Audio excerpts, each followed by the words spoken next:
You feel this nervousness on the phone there? Sir, I've been trying to make an urgent phone call up there. Well, I don't think it's something I want to do on an overseas phone. You gotta make some phone calls. Hang up the phone. Prank caller. Prank caller. Ladies and gentlemen, welcome once again to Packernet After Dark. This is the call-in show, the Packernet Podcast Network. If you'd like to call in, if you'd like to participate in the show, please feel free to do so. The phone number here is 608-501-0718. New callers go directly to the front of the line. I've never been so impressed with myself. Helping build a website. I am downloading PFF data for a little draft project I'm working on, and I'm doing the podcast at the same freaking time. I am a wizard. All right. I'm ready for anger, frustration, and hatred, death, all that stuff. Bring it. Bring it on. I'm ready for this. I got a pork butt on the smoker. It's nicer out. It's 52, and because it's been cold, it feels like it's 72. So I'm outside in like a cut-off, shorts, big old pork butt on the smoker, just living the dream, man. So I'm ready for the hatred. All right, got everything set up. Ready? 1, 2, 3. Kyle from Madison. Well, Ryan, it's Kyle, and our team is just embarrassing, man. It's a good way to put it.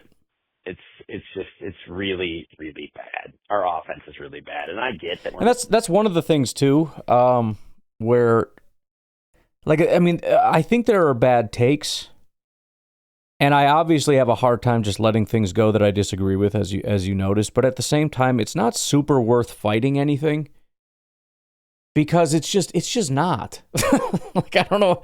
It's just, like Matt LaFleur is a piece of crap. It's like, well, probably, yeah. I don't know, dude. I mean, I disagree with how you came to that conclusion, but I think we're both there for different reasons. And Jordan, I mean, the everybody's overblowing the Jordan thing. Obviously, everybody on social media is like, he's not the dude. Like, he just can't do it. He can't play. And it's like, well, I mean, look, I could there be conversations about, like, if things are bad enough, he can't overcome it? I guess. But I mean, we have to improve those things anyways, right? Or we're doomed.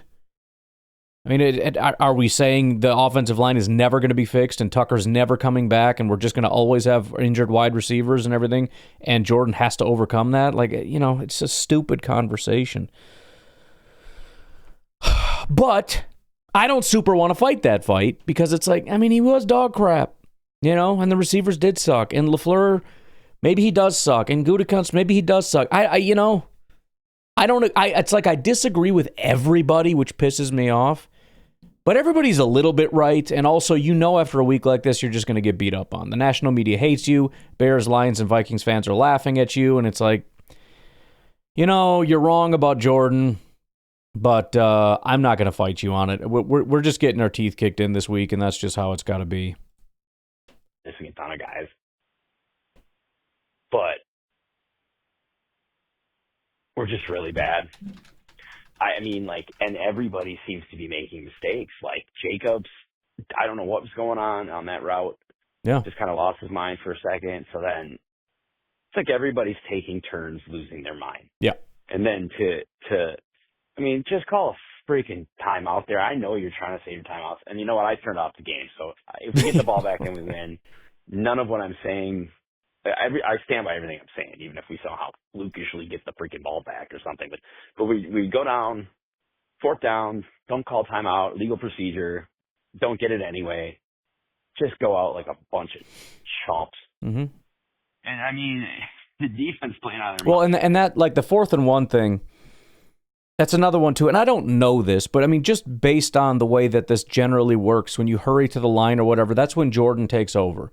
So everyone's dogging LaFleur on it, and it's really Jordan. But at the same time, it's like, okay, but Jordan is number one doing what kind of Matt LaFleur teaches, even though if that's not specifically the play he would call. And then number 2, like you said, you could call a timeout. Now, that's debatable, whether you'd rather save it or let Jordan control that and call the right play or whatever. But again, it's like, do I really want to sit here and fight it when there were some level of culpability on the coach anyways? I don't know. It's it's hard not to fight it, but also, like, I don't know, it's just not freaking worth it. And then the offense is just pathetic. Pathetic. Absolutely pathetic. Some of the worst. I honestly, I cannot remember I can remember about 41 seasons. And I don't ever remember, even in the height of Anthony Dilwig taking over for Don Mikowski, we could move the freaking ball better than this. Actually, I shouldn't say move the ball, but we could, like, actually score points once in a while. This is crazy. This self-destruction every time. And like I said, they take turns. It's veteran guys screwing up. And I don't want to say, like, I've never seen it necessarily, because I do know that has been a critique in individual moments where it's like, you know, a lot of times in playoff games, like, it just everything was going wrong. Everybody imploded. I think my bigger issue is that, like I said, first of all, it's 8 straight quarters of this. This isn't just like a game where I was like, what the heck was that? And then you kind of get over it. Even if it's not great, it's certainly not what it was before. One of the opponents is not a very good team. They're not as bad as everyone makes them out to be, but they're not a very good team. And both of them were at home. And that's not usually something that happens at home. So, you know, yeah, maybe there's no reason to super overreact, but also it's like, we kind of gave you a pass last week. Some of us, obviously some of us never give the Packers a pass on anything ever. But it's, you know, one kind of flub up. Like I said before, it's like, okay, yeah, there's variability in football and whatnot, but it's 8 straight quarters of nobody knows what they're doing. It's like I said, dude, it's like, what do you do all week? How can you not know how to come out and line up or whatever? It just, I don't know, man. It's the quarterback not seeing the person. It's people dropping the ball. It's these procedure penalties. And then it's just burning downs on, I know it's easy fodder, but, and I don't know all the play calling in and outs. I certainly haven't seen the all 22, but just feels like a couple too many plays behind the line of scrimmage. I know, like they kept saying on the TV broadcast, a lot of them were close to getting sprung. Well, I'm sick of the team being close, man. Close doesn't matter, right? What's the saying? Horseshoes and hand grenades. They're pathetic. They're pathetic, and it's almost to a man. They're pathetic. And yeah, this is going to be a terrible week to be a Packer fan. And LaFleur is going to be probably on the hot seat because now everybody's got to look at us in the 7th spot now with that kind of defensive performance. With that freaking, a 10-point game. They're trying to give you that game. They're trying to gift wrap you that game, Green Bay, and you're pathetic. That was an absolutely anemic and pathetic performance by just about everybody on that team. So it's going to be a tough week, my brother. Talk to you later. Yeah, I mean, again, I kind of loathe the whole behind the line of scrimmage talk because it's, first of all, I absolutely do not notice it happening very often at all.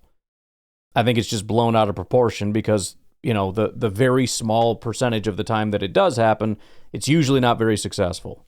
But again, my perspective is you can't just run away from everything that doesn't work. Run game doesn't work, don't run. Behind the line of scrimmage doesn't work, don't throw behind. Like, what the heck is left?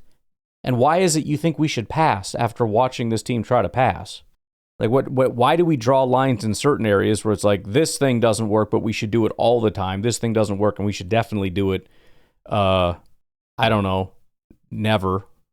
Yeah, they had 7 plays behind the line of scrimmage. Maybe that's a lot. I don't know.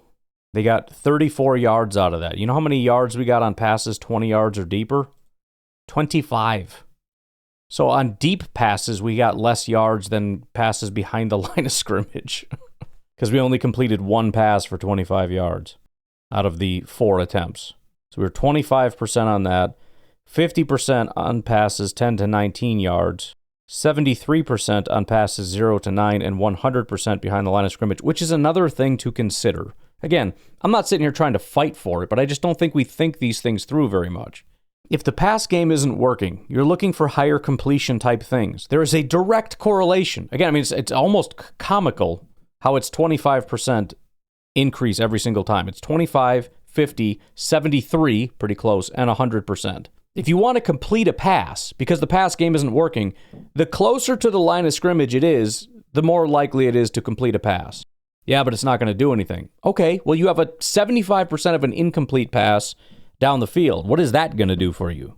And it was, 5 yards per attempt, which on a per attempt basis is obviously lower than like medium and deep, but you're starting at 0 as opposed to starting at 20 on deep passes, or 25 in the case of the one that was caught. So it's, 5 yards. I mean, it depends on the situation, obviously, but if you told me if you throw this behind the line of scrimmage or at-ish the line of scrimmage, you get 5 yards, and it ends up being 2nd and 5. I'm going to do that every play. Short passes were worse, 0 to 9 yards down the field. We 4.5 yards per attempt, so less than behind the line of scrimmage. Our best on a yards per attempt basis is the medium, 10 to 19. But again, you're only completing 50% of those passes. And that's the scary thing when it's 3rd and 5.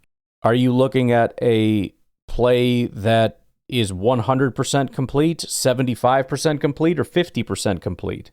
How much do you how much do you rely on yards after the catch here? That genuinely is a complication, because the odds of you converting, let's say it's a 3rd and 7, 3rd and 10.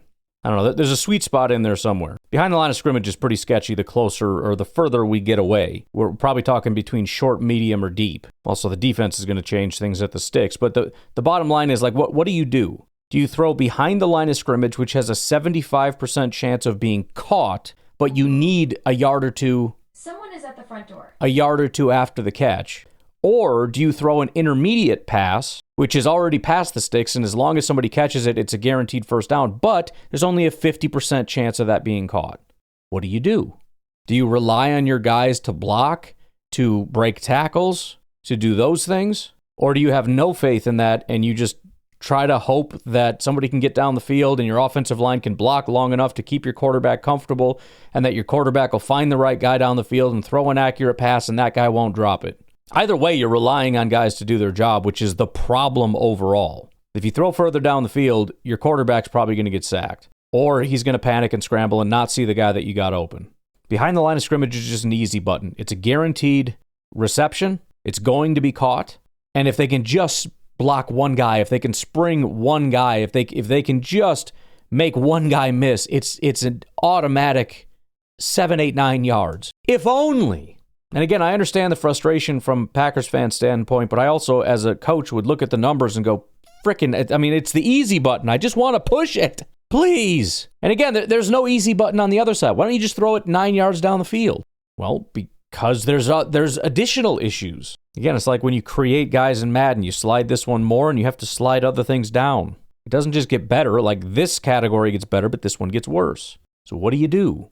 3rd and 5. Would you rather throw behind the line of scrimmage, or would you rather throw it short? 100% chance he catches it, 4.9 yards per reception. So on average, they're roughly picking that up. But if he gets tackled for a loss of 1, you're a complete jag-off idiot. Or do you throw it past the sticks short, 75% chance? On average, you're getting 4.5 yards, so you're actually averaging less. But if it's incomplete, then everybody else gets the blame and not you as the coach, even though maybe the right call was just behind the line of scrimmage. I don't know. Aaron, what do you think? Hey, man, it's Jimmy. It's been a long time. Aaron number 2, also known as Jimmy. I just saw the 4th and 1 play that seems to gonna be about to lose us the game. I mean, it seems pretty clear we have no chance now. What is it? It's not the words. It's like, are they just not? It's like they don't recognize the gravity of the situation. They ran up to the line of scrimmage and just were like, "Hey, let's just catch them quick off guard." It's the whole game. It's the whole game on the line. What are they doing? What is that? I don't know, man. I am speechless right now, and I don't want to fault LaFleur, like, in general. I think he's done a fine job today. Really, it's been a tough game, and he's been working his butt off to make it happen. And the players have been not doing the things they need to do sometimes, but there is some sort of, but that struck me as like a fundamental leadership thing that like in that moment where everything's on the line, like settle down, Mm-hmm. settle down. Go Pack, go. Yeah, I mean, certainly nobody is blameless in this. You know what I mean? I mean, again, I pointed out all the people that had let LaFleur down, and I do think that is the big picture problem here. But to say that anybody in this game was perfect would be kind of stupid. You know, I'm also praising Christian Watson, who made a pretty critical mistake in this game. I'm sure he made several. Someone is at the front door. Thank you. I'm sure he made several mistakes that we just didn't see. But I'm still going to viciously attack anyone who says Christian Watson is the reason we lost this game. Do you understand? They're just they can't let go of that one play where instead of catching it, he breaks it up and he's the reason and all this stuff. And it's like, what is wrong with you? What is wrong with your brain? I mean, I guess I'm kind of doing that with Josh Jacobs, although I'm certainly not squarely blaming him, but he made the one mistake. Otherwise, I think played a pretty good game. But yeah, absolutely. I mean, I would guess every game Matt LaFleur is making mistakes.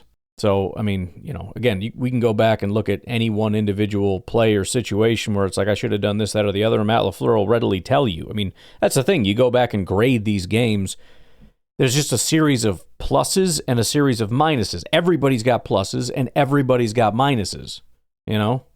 I just think we're all, as a fan base, very different on, like, who has 70 minuses in this game and who has, like, 3. I don't know if 70 is possible, but whatever. You get the point.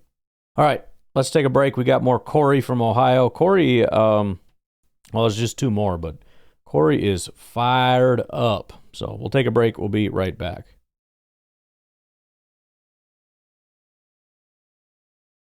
Yeah, it's Corey from Ohio again. What's up, I was dude? getting cut off. I was at 2:57. I just wanted to finish my thought. Everybody gives Gutekunst all this praise, man. Our last couple drafts have been horrible.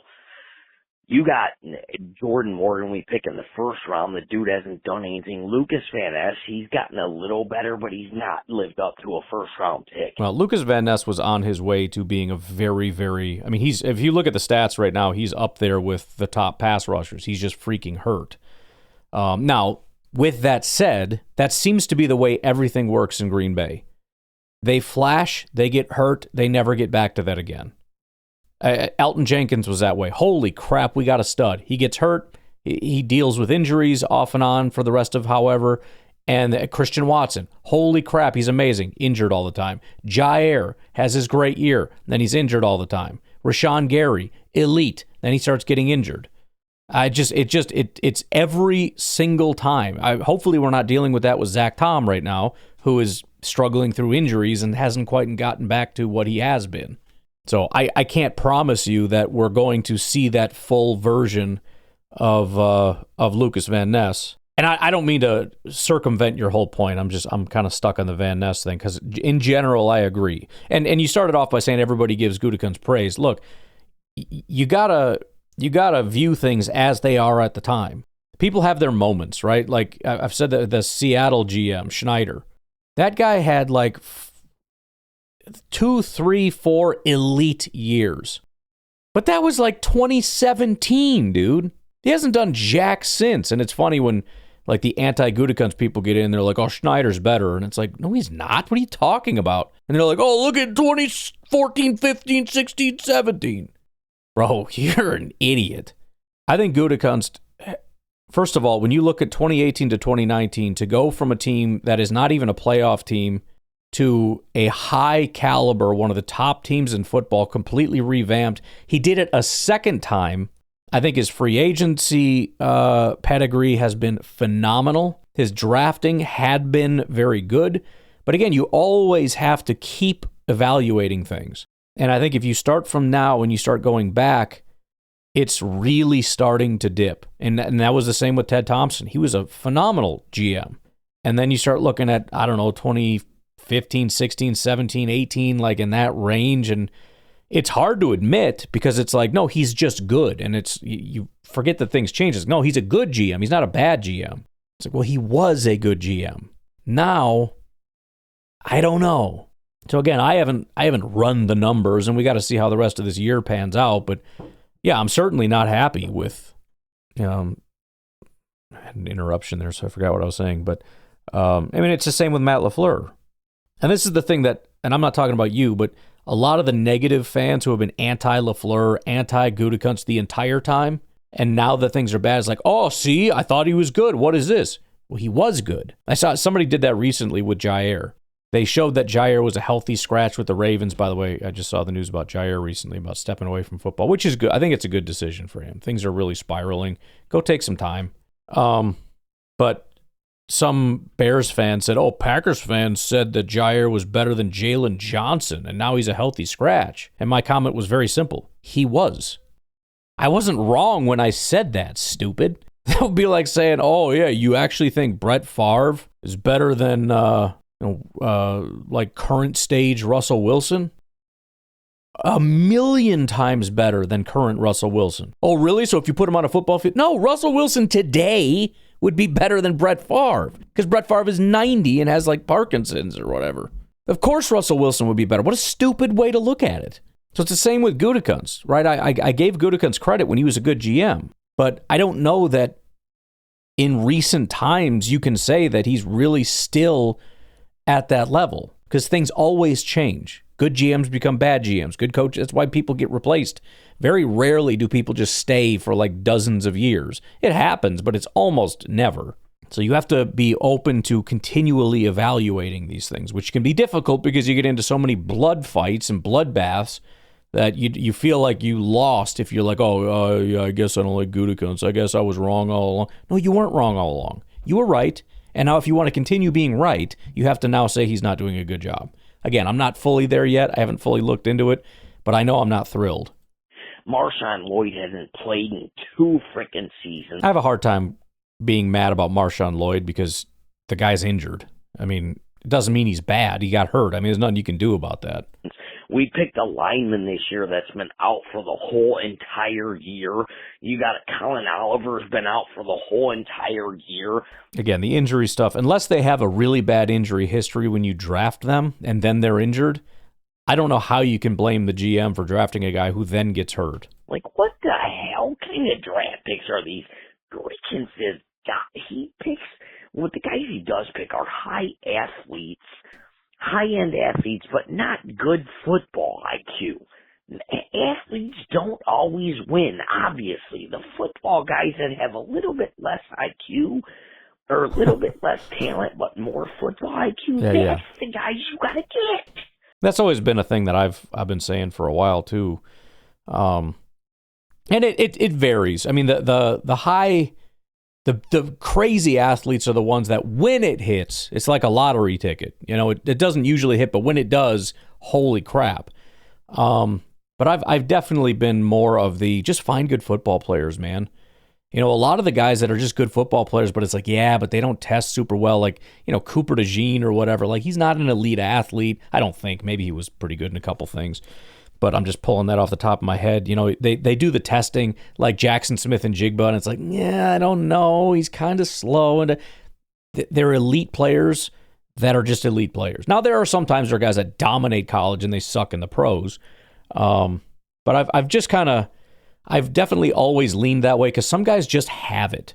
You know what I mean? And I kind of feel that way with Golden, to be honest. Golden has it. I don't know what the exact issue is. Now I know what the exact issue is. But in general, I don't know if LaFleur is hiding him. I don't know if he's not doing things right. I don't know if Jordan's just not targeting him. I don't know. But watching him play, he sort of seems to have it, which is why I still have confidence in him over guys like, you know, Belton, for example, where it's like, yeah, he's a big, giant, massive guy that they're hoping can be a massive athlete at some point, but it's clearly not translating right now.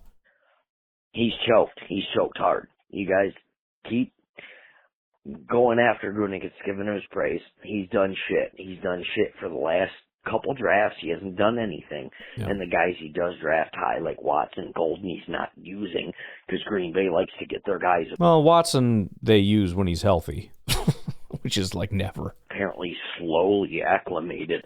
Is that Gutekunst or is that LaFleur? Because I'm sorry, you got a first-round receiver. Look at Tetero McMillan. Well, that's another thing you can't blame LaFleur for, unless Golden just sucks. If Golden's good and he's not getting the ball, that's not Gutekunst's fault. That's Matt LaFleur's fault primarily, or Love's fault. The question is it actually, if we even call it fault, because again, you just need the offense to work, which it isn't now. Maybe Golden is the secret sauce, and that's why this game was so bad, because we didn't have Golden. I don't know. But yeah, I mean, you can't blame him unless you're just saying he sucks, which is a possibility. But I struggle with that one because I've seen him, and he very clearly looks like our best receiver.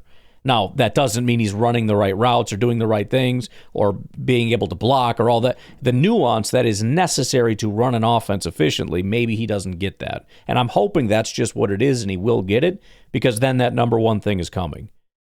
But right now, it's just kind of floating where it's like, I don't exactly know what the problem is. Look at those guys. They use them. We don't use Golden like we should. He didn't play tonight, but my God, the receivers out there, I think Bo Melton dropped 2 third-down conversions tonight. Yeah. You can't. And to be fair, I mean, you look at Teteroa McMillan, look at the guys around him. They have nobody. And I know that's not always the case everywhere, but when we played the Panthers, it's Teteroa McMillan and a bunch of guys nobody's ever heard of. They're dog crap. And so, yeah, the quarterback who's very young comes in, is like, I finally got a receiver, and he just forces the ball to him 24/7. And I know Packer fans want that too, but you already have rapport with a guy like Dobbs, who is doing a good job, and Watson, who's doing a good job. I know in this game everybody completely failed, but again, Golden was hurt. So the ability to turn to him was not there. But I think that's a further complication. I don't love that either. I would love to just go to Love and say, bro, I know you love Dobbs and all that, but you got to move on. I'd love to go to LaFleur and be like, Golden is just better. You know what I mean? But it's less necessary than a lot of these other completely wide receiver starved teams. Even though Packer fans feel like this is a wide receiver starved team, it absolutely is not. We've got a bunch of 2s, whereas a bunch of other guys got a bunch of 4s, and then McMillan, who's a clear number 1. That kind of a situation. Have that type of shit on your team if you want to win. There's not been a lot of years where I literally sit here and say, look, they're not going to be in it at the end of the year. They're not good enough. But this is one of those years. I'm kind of there too, but unfortunately I do that like once a year over the last 4 years. And like I said, every time I finally say, okay, I'm not going to jump the gun, but I'm kind of there. I'm not there in terms of missing the playoffs. They're going to have to do that a couple more times. My wife is calling here. I'm going to get distracted again. We'll see how the Giants game goes. But again, like what was it? I don't know if I did it last year. I don't think I did. Maybe I did. But certainly 2023, I had given up. And that's when Jordan exploded in the second half of the year. 2022, I had given up, and that was the same thing. From Ryan, his book bag is Army. Okay. I got to go deliver that. You get the idea. I every year there's a point where I've given up, not necessarily in despair, just I think we've crossed the line where it makes more sense that we miss than we make it. And then that's usually when things are improved. So maybe I should just give up.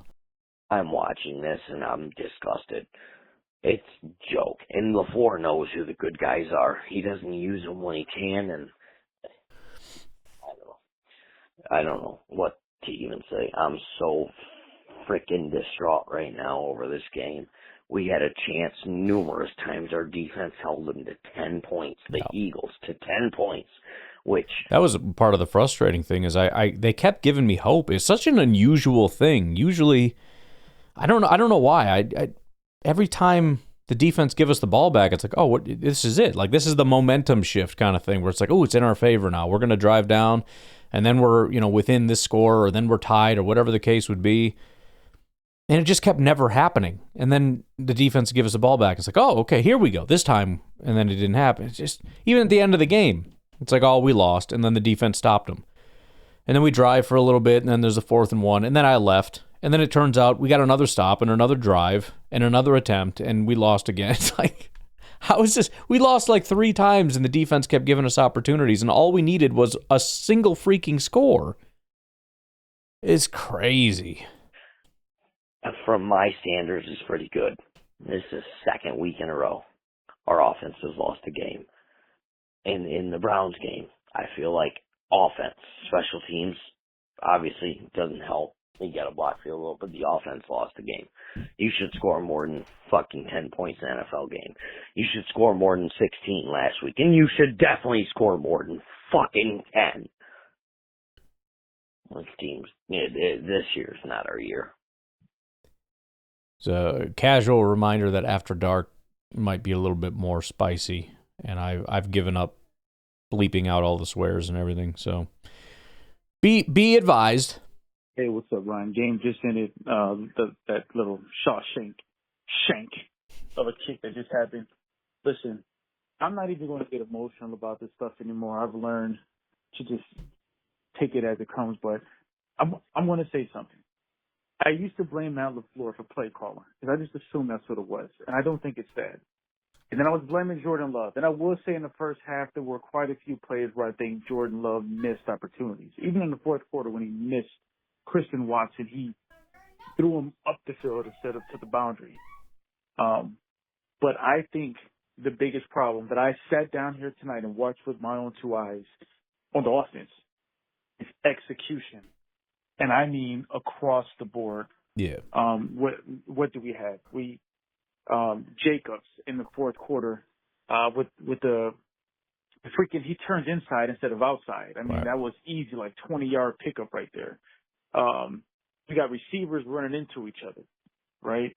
We got multiple illegal formation penalties, poor ball security. Even when we didn't fumble the ball, I'm watching them run, and I'm just like, why is this ball not high and tight? It's all over the place. Concentration drops. Bo Melton, that was not a pass break. If he just dropped it. Doesn't right? get easier than that. It is poor execution on the offense. So many games, so many times a game that I think it has to kind of tie back to LaFleur and how they're practicing what fundamentals. Yeah, I'll bring it to you. 1 second. Sorry, my daughter asked for her pajamas. What fundamentals are we teaching? How are we practicing? How are we drilling these fundamentals into our players, right? How are they watching tape? I think it's just my theory. I don't know what's going on there, but from what I see and from what I'm learning from, fanalists like you and experts, I'm gathering that we are not training. The team isn't practicing well, and it's showing on Sunday. That's the only logical conclusion I can come to, because it's not one person, it's not two people, it's the majority of the team. And I hate saying this. I try to be positive, but I've hit the point that I hit most seasons where I just tell myself, just stop hoping for a win and just watch the game. Yeah. And when the season ends, we'll figure out where we'll fall. But I have a feeling this is going to be another year where we squeak in there at the 7th seed, and we know how that goes. We'll be out unless we're playing the Dallas Cowboys and run the first round. We'll be out the first round. And if that happens, hang up on me now. I'll call you right back. Well, let me just skip ahead because it's actually like 5 calls later, but let's just get to part 2 here. Sorry about that. I got cut off by the 3-minute monster. But, yes. And if that happens, then we already know. But let me not go into that. We're not even there yet. We'll cross that bridge when and if it comes. But, yeah, my conclusion is that, it's preparation. It's how we practice. It's how we're preparing the players. And I think that what we see on Sundays is what they're seeing all week, right? It's what they're seeing all week. And that goes back to LaFleur. It goes back to the position coaches, but it goes back to LaFleur. So I'm not blaming LaFleur for his play calling, because I actually think his play calling is pretty good. He'll have 2 or 3 bonehead calls a game, like that Savion Williams call run. I called that from my couch. The second I saw Savion running across the line before the snap, I was like, yeah, here we go. And then sure enough, who was it? Brandon Graham. He saw it too. So anyhow, yeah, I've beaten a dead horse. I think I'm talking in circles because I'm trying to control my disappointment and my frustration with the team. Yep. So I'm going to close this call, and I'm not going to call back. I am not going to enjoy, or not, I'm not going to say enjoy, but I am not going to get invested in any more games this season until the Packers show up for at least, I'm going to set the bar low. 2 games in a row. Give me 2 games with 2 strong quarters from the offense. That's it. 2 and 2.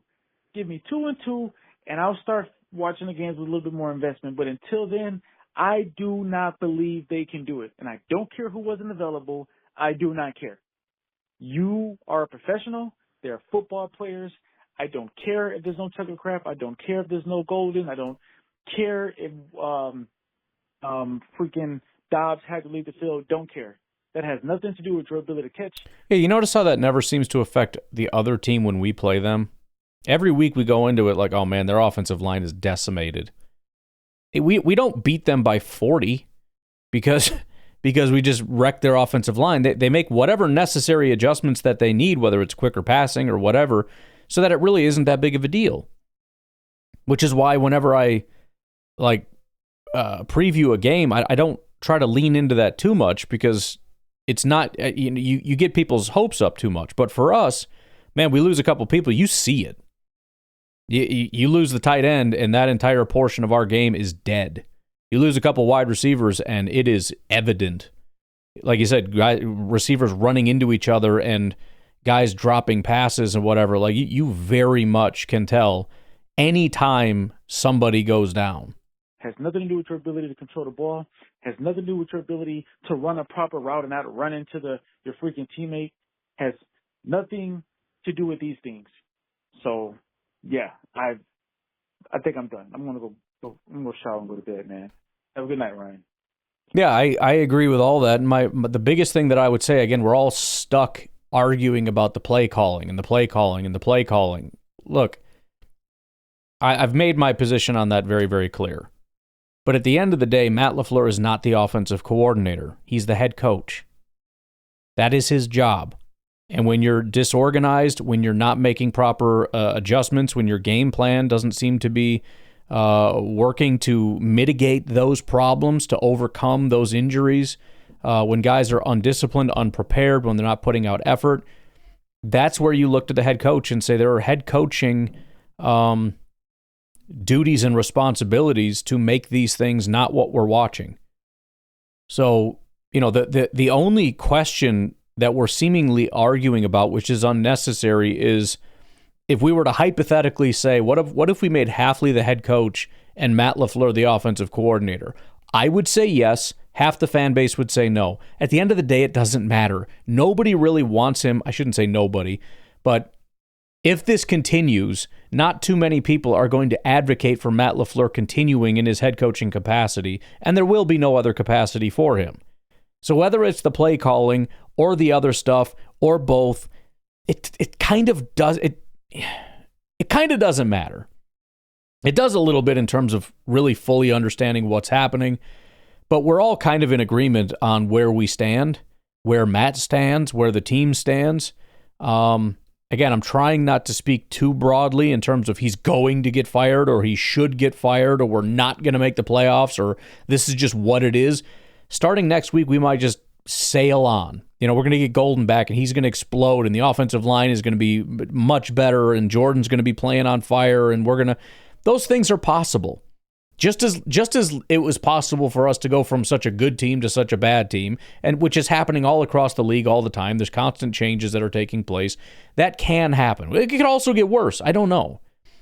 But that's why I say I don't want to speak so definitively, but I also want to acknowledge reality for what it is. Based on the last 8 quarters, as I said, and a couple little questionable things throughout the season that had us all, even if you're happy with the overall output, you're looking at it and going, something's a little weird. You know what I mean?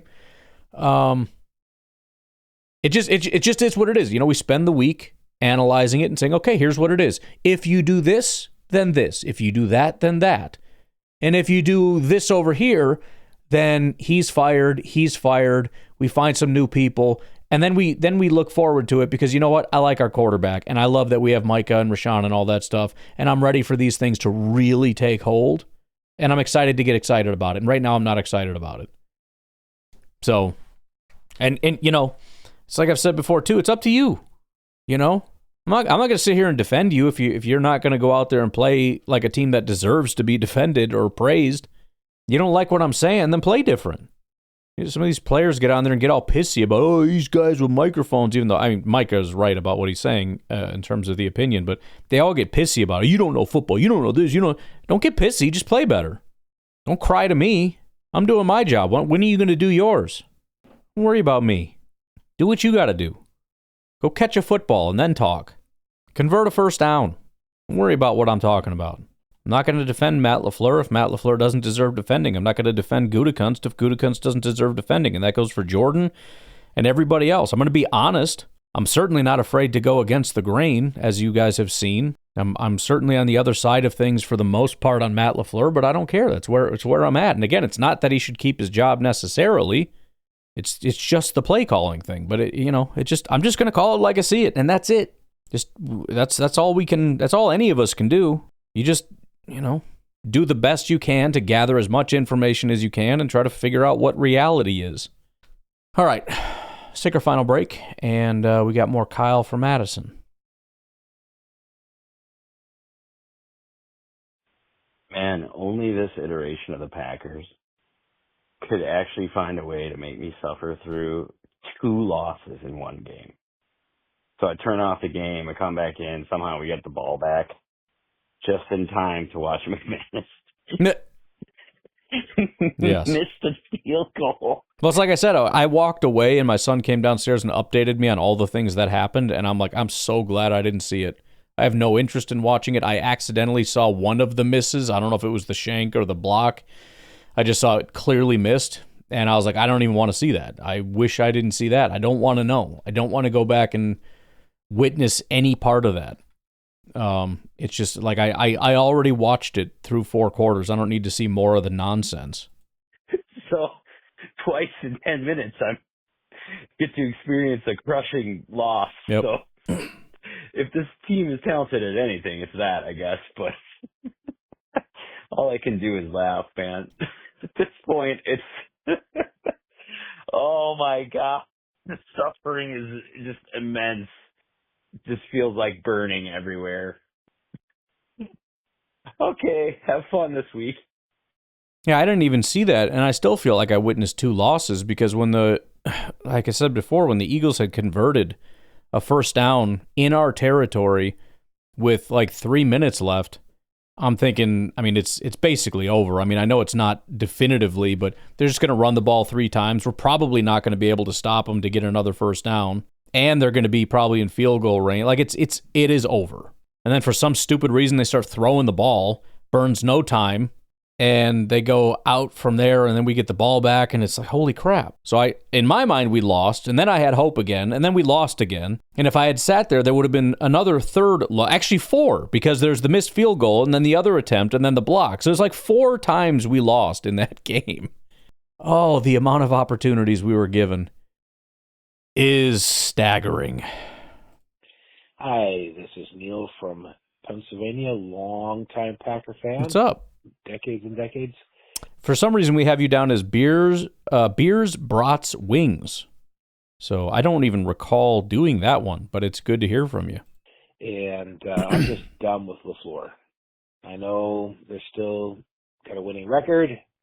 And to be clear on the winning record thing, that only works in one capacity. If you're saying he's always been a bad coach, which you're not, then the winning record thing completely disproves you. But the winning record thing doesn't mean you're good today.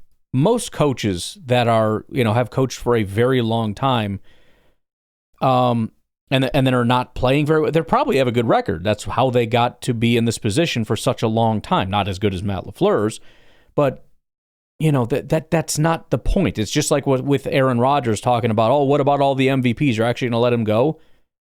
Bro, he's not playing like he's winning MVPs today. Do you not understand this? Like that, I'm not talking about 2014 right now. It is 2023 or whatever year we let him go. It's the same with LaFleur. The record proves he had a very good track record as a head coach. He did a very good job. Something is broken now, and I don't know if Matt LaFleur can fix it. I don't know if Matt LaFleur is the answer for the 2025-2026 Green Bay Packers. That's what we got to figure out. Not if he was a good coach in 2020. And they still got a lot of hope for this year, but he just makes bad decisions at the end of the first half. Why don't you call timeout? could have got more time. They wasted all that time. They could have kicked that field goal. It made a big difference in the game. But I don't think he's the coach. I think it'll play out by the end of this year. It'll be over. And ready to move on. I'm sorry. Try not to be too negative. But I've seen this played out too many times. And I'm done. It's next coach, please. Thank you. Bye. I get it. I do get it. Corey, what's up? Hey, what's up? Corey from Ohio. One last time, man. Listen, I cannot Tell your kids to wear their earmuffs real quick. sit here and firmly say that Green Bay belongs in the conversation of a playoff team. The way they played the last couple of weeks, their offense looked atrocious. I don't know. You can attribute some of it. It's not. That's not even debatable.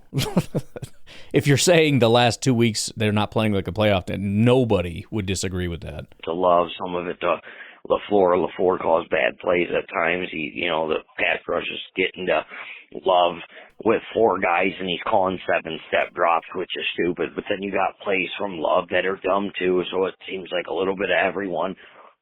All I can say is I just watched that last pass by Love. Even the announcer said that Love had Watson going down the field with plenty of separation, and if he would have let him more towards the sideline and not deep, he would have had him. Yeah. If that's true or not, you never know, but Watson does catch most things thrown at him. Sure, yeah. You catch that pass, you're kicking a 20-yard field goal instead of a fucking 64-yard field goal. Yep. McManus then on his practice attempt, because they call a timeout, comes up short, so you decide to throw Love on the field just to get a couple yards. The DB's playing 10 yards off him, and he overshoots the receiver by fucking 10 yards. Even if you catch that and get a few yards, 4 yards at least, you get some extra fucking field possession. Sorry, dude, for the language. I am worked up. This was one of the worst prepared coach games I've ever seen. Well, if you listen to my podcast after the game, you know that I was on the same wavelength, so I get it. This is why I think it's LaFleur. He does not seem to have this team ready for the games they need to be ready in. They could have put a statement down on this game and proved that they belonged up there with the top, and he choked. They choked. Some of it is he does not have the personnel to work with. Gutekunst's last couple drafts sucked. A couple guys are okay. The rest of them sucked. He's got 3 first-round picks in the last 3 drafts that aren't even being utilized. Morgan, Van Ness, Golden. Then they have Marshawn Lloyd. And then the draft or the free agent signings, Banks and Hobbs have just been horrible. It's all of it. It fucking sucks. It's a shit operation, man. Let me know what you think. And I hope this gets to Clayton and Tim, who think Jordan Love only drops dimes. We almost made it through without a shot at Clayton and Tim. I'm distracted. I don't know. I won't speak for Clayton and Tim, but Jordan has been phenomenal this year, and then just like everything else. I think the Packers' offense has been great, and then something fell off, and I think Jordan has been great, and now something is wrong, and you can certainly attribute that to the offensive line or whatever, the receivers. I don't know. But to your broader point, yeah, something's broken. I do think Gutekunst over the last year or two has set us back. I think the generally we had gone in the right direction. I think loading up on offensive line was smart because we're going to start thinning out. Problem is the guys are not producing. We got the wrong ones. Maybe. Who knows? Maybe it's just a time thing. Morgan has not had a lot of time there. He seemed to be improving up until this past week where everything fell apart. Maybe he's going to end up being a stud. I don't know. I have very little faith in that because usually you just kind of are what you are. from what I've noticed. We put way too much in, like, year 2, year 3 is a big jump for some guys. But I think we severely underestimate how many times good players are good from day one and bad players are bad from day one. We just really underestimate that. And even guys that do make a jump, half of them jump right back anyways. Oh, dude, he broke out in year 2, and then, year 3 is like, oh, never mind, he's average again. So, again, we still have to let the dust settle. That's why I'm not going to do a big Gutekunst deep dive right now. I'm going to wait to the end of the year, and then we'll review. And I'm not going to be as critical on injuries because, that's one of those things. Again, if coming into it they had injury issues, then that's on the GM and the staff. If they didn't really have that, and that doesn't mean no injuries because everybody's got a tweaked ankle or something at some point, but they're not like a red flag kind of a person, and then they come in and they have some kind of a lingering issue that doesn't go away, it's either a fluke or there's something wrong with their training staff, but that's not really on the GM. But either way, yeah, just off the top of my head, I can't imagine Gutekunst is... Let me put it this way. I would guess he's always been... So I know whenever I've done these projects, and there's no perfect way to do it, when I first started out, I was vindicated because Gutekunst was kind of in the top 5-ish or let's say top 7-ish range. I think the last time I did it, he was kind of like 11, 12-ish, which is sort of...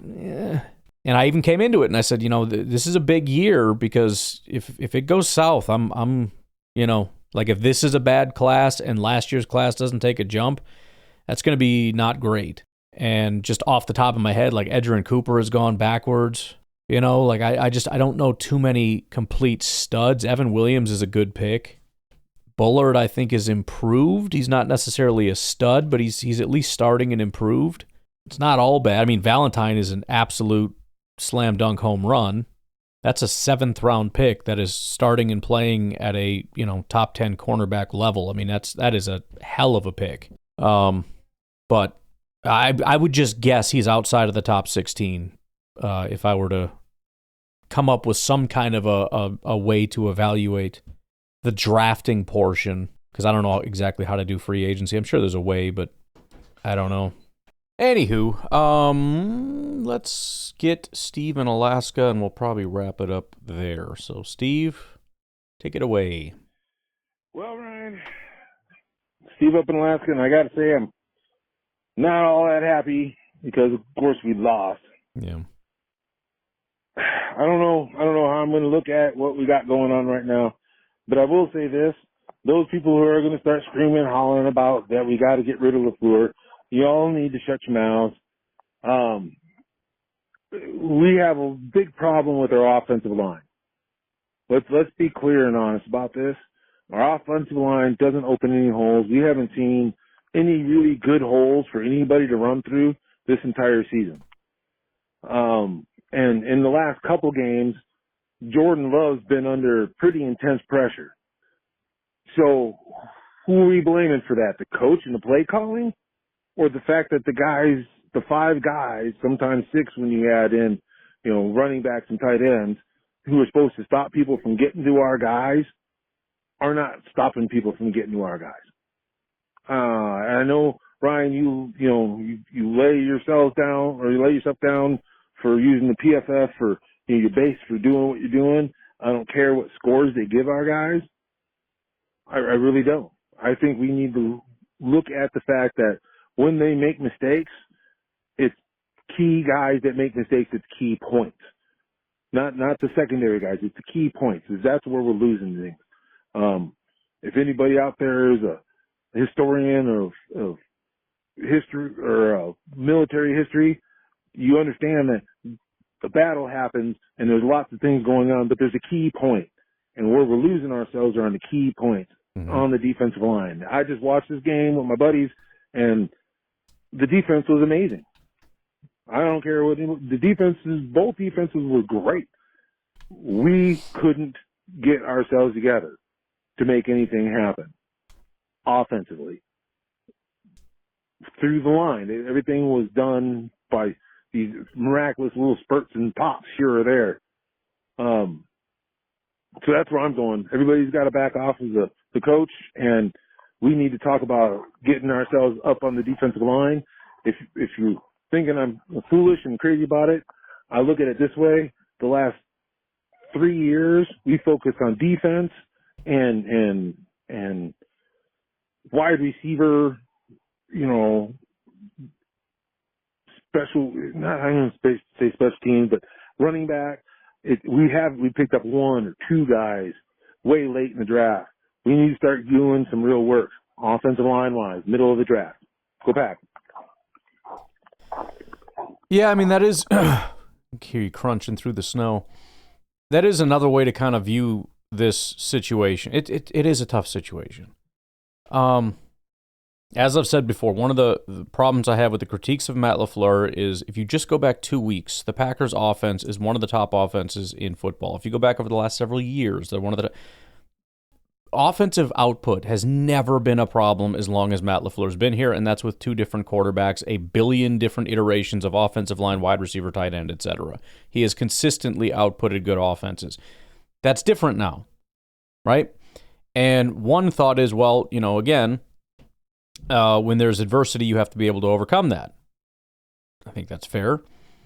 The other thought, though, is, number one, how many coaches that are good coaches would also struggle in this spot? And also, coupled with that, let's assume we get the offensive line fixed. Is it that simple? And by fix, that could just mean stop having so many guys making so many mistakes at the same time. Again, Rashid Elton, who is now hurt, but Rashid Elton and Zach Tom are plenty good enough, with Morgan and Banks just needing to not be disasters, and both of them were disasters in this game, which is a big part of the problem. Also, Jordan had, for whatever reason, is just cracked and is really struggling with pressure. I don't know if he was just specifically scared of Philly, or maybe the way they rush, or if it was the how bad the offensive line was. I don't know, but that's also making me nervous. But the question is, if it's as simple as let's even just beyond this year, let's fix the offensive line a bit, and that could be 1 or 2 guys, depending on how many make it through free agency. There's a lot of people convinced we're just cutting everybody. I don't know why we would do that. Well, we're going to lose all these people in free agency. Do you understand how devastating that would be, and how that could potentially be a priority to make sure that we pay them to stay? I'm just saying. Yeah, but they're not good. Yeah, you want to see bad? Let them all go and see what happens. That's game over. But it is a question, because it's a question of how do you build this thing up? And if it's, do you want to risk a new coach that might just be dog crap to begin with, or might be good but can't handle this roster because it's not good enough, in which case we still need to build a new roster anyway, so why did we get rid of Matt LaFleur if that's the problem? Because we know he can coach a good offense. Yeah, I mean, maybe it's kind of like Jordan, right? Maybe he can't handle it when it's this bad, and so we just need to get it better, and then Jordan's better. And it's the same with the coach. He can't overcome this bad. Okay, well, let's get a little better. There's still a question of the lack of preparation and the lack of effort and the mistakes and all that kind of stuff, and I do think that that's also something that needs to very seriously be taken into consideration. But again, these are all just kind of, I haven't made up my mind on anything. They're all just kind of getting put in the back of my mind, and we're going to see how things go. Because if, a couple offensive linemen just kind of step up and all of a sudden the offense is back to being a top 5, even top 10 offense, with the defense playing the way that it is, we're going to win a lot of games, and we are contenders again. If we continue to play sloppy football because we can't overcome a little bit of adversity and we can't seem to change things and we can't stop shooting ourselves in the face over and over again against good and bad teams, at home and away, then I don't know that I can. I don't know. I don't know that there's a world where Matt survives that. I do think we're overblowing this. I'm seeing now I just went on social media and it's Matt says he's going to retain play calling. Like, guys, can you stop? Can you please stop? Why would he get? You're so stupid. You're so stupid. Oh, but anyways, yeah, we'll just see how it goes, man. That's all that there is to do. It's not good. Nobody should be advocating for the fact that it's good, and so far nobody has. But we just got to let this thing play out. Try to, that's the other thing too, and that's why I tend to get a little nitpicky at times in terms of, it doesn't really matter, but I'm going to do it anyways. the reason I tend to get nitpicky is if we're going to wait to the end of the year and then try to evaluate things, we're not going to properly evaluate it if we don't properly understand what the problem is. So, yeah, I'm going to kind of, I don't know, push a little bit, I suppose, to retain or maintain what I think is the very specific truth, at least for myself, as we go along. And I appreciate the calls that disagree because it does need to be tested. It needs to be battle tested a little bit. You got to push back on it. Otherwise, it's like, is this the issue? Yeah, okay, great. I'm just going to keep on walking with it. So that's how that goes. All right, I am going to get out of here, and I will talk to you tonight, or no, talk to you tomorrow. Have a good one. Goodbye.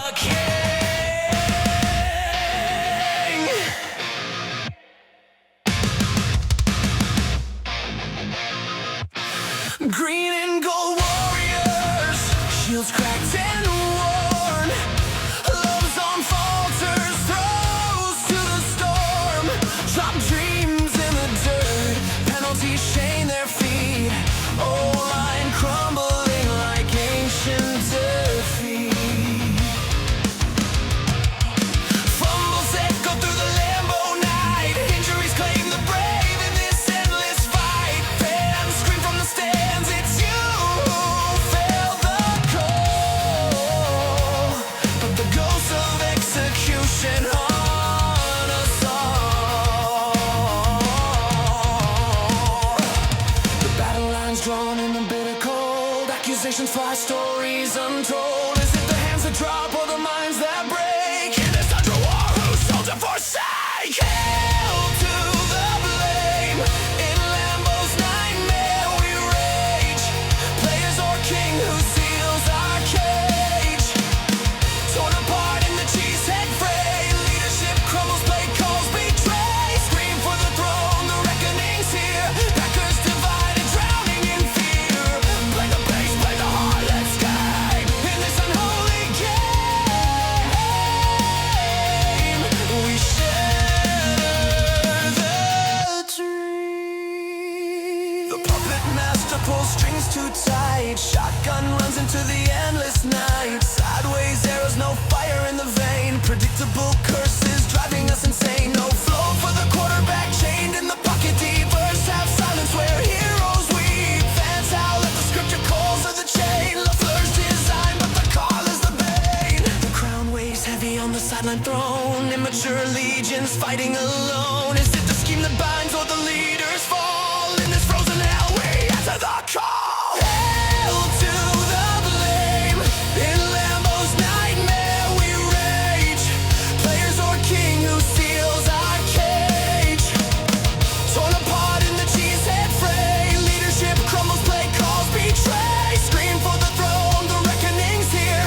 Packers divided, drowning in fear. Blame the beast, blame the heart, let's game. In this unholy game, we shatter the dream.